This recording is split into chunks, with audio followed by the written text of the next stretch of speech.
सुदामा प्रसाद केंद्रीय कैबिनेट मंत्री आरके सिंह को चुनाव हरा देते हैं आरा लोकसभा से। अब जरा सोचिए, ये वही सुदामा प्रसाद हैं जो भाकपा माले को एक बार फिर से बिहार में जीवित करते हैं। सुदामा प्रसाद की तरारी विधानसभा अब खाली हो चुकी है क्योंकि सुदामा प्रसाद सांसद बन चुके हैं। अब तरारी का जो उपचुनाव है, यहाँ पर क्या समीकरण बैठ रहे हैं? क्या सुदामा प्रसाद का प्रभाव बरकरार रहेगा और एक बार फिर से भाकपा माले यहाँ से चुनाव जीतेगी, या फिर बीजेपी यहाँ ज्यादा ताकत के साथ उतरेगी और बदला लेगी पिछले लोकसभा चुनाव में हुई हार का? क्या होगा यहाँ पर? देखिए, चर्चा के लिए प्रदीप सर है हमारे साथ, राजनीति के विश्लेषक है। सर, स्वागत है आपका। और बिहार के चाहे लोकसभा चुनाव हो चाहे विधानसभा के उपचुनाव हो, हर सीट पर आपकी अच्छी खासी पकड़ और नजर रहती है।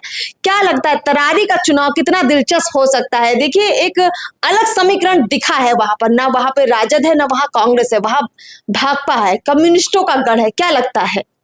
देखिए, ऐसा है कि भारतीय कम्युनिस्ट पार्टी माले चुनाव तब जीतती है जब उसे आरजेडी का समर्थन मिलता है। अच्छा। ठीक है, बिना आरजेडी के समर्थन के भाकपा माले के लिए तरारी जीतना मुश्किल है।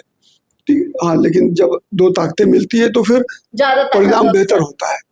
तो इसीलिए वहां सुदामा प्रसाद पिछले बार विधानसभा चुनाव जीते थे और बीजेपी के प्रत्याशी वहां पर तीसरे नंबर पर थे। महागठबंधन से, एनडीए से वहां बीजेपी के उम्मीदवार थे जो कि तीसरे नंबर पर थे, कौशल कुमार विद्यार्थी। अच्छा। ठीक है, लेकिन तो इस बार जैसी चर्चा है कि भाकपा माले ही विधानसभा में महागठबंधन से लड़ेगी और भारतीय जनता पार्टी से, एनडीए से भाजपा का वो सीट है। तो भाकपा माले से लगभग यह स्पष्ट है कि सुदामा प्रसाद के बदले राजू यादव, जो पिछली बार आरा से आर राजकुमार सिंह, जो आरा के सांसद थे जिनको सुदामा प्रसाद ने हराया है, तो उनका मुकाबला आरा लोकसभा सीट पर राजू यादव से हुआ था। अच्छा। राजू यादव हार गए थे चुनाव। इस बार राजू यादव को टिकट नहीं मिला, सुदामा प्रसाद को टिकट मिला लोकसभा का।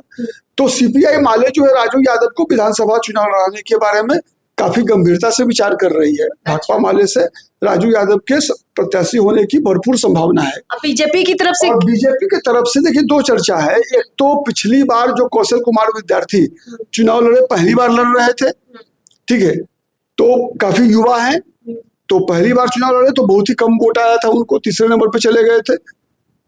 तो अब देखना है कि भारतीय जनता पार्टी क्या कौशल विद्यार्थी को ही दोबारा रिपीट करती है, एक संभावना, या फिर कोई दूसरा भूमिहार जाति से ही दूसरा प्रत्याशी देती है भारतीय जनता पार्टी तरारी से।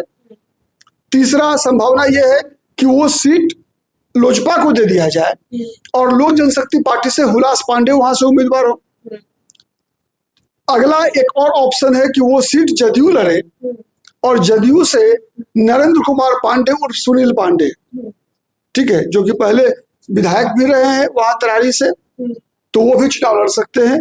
तो ये वहां का समीकरण अभी दिख रहा है। सर देखिए, आरा लोकसभा में जो एक परिणाम आया चौंकाने वाला इसलिए था क्योंकि वहां राजपूतों का वोट कहा जा रहा है कि बीजेपी को नहीं मिला है।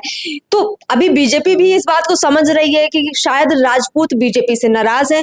तो क्या कैंडिडेट के सिलेक्शन में इस बात का ध्यान आपको लगता है रखा जाएगा कि कोई राजपूत ही कैंडिडेट चुना जाए? क्या ऐसा हो सकता है? नहीं, देखिए, बीजेपी की तरफ से राजपूत वहां कल के लिए तरारी नहीं बनता। रामगढ़ से बीजेपी का के कैंडिडेट राजपूत होंगे, इसकी संभावना ज्यादा है।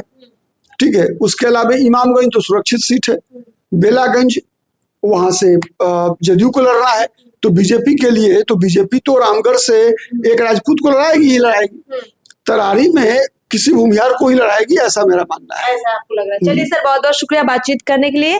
तो देखिए, तरारी का उपचुनाव बेहद दिलचस्प है। सबकी नजर है कि जहां से केंद्रीय कैबिनेट मंत्री जिस लोकसभा से हारे, वहां की विधानसभा का परिणाम अब क्या होगा? क्या बीजेपी इस हार का बदला ले पाएगी या फिर से यहाँ भाकपा माले कुछ कमाल कर देगा? चलिए, खबर पर पूरी नजर हमारी बनी है। आगे और भी ऐसी खबरें लेकर आएंगे। नमस्कार।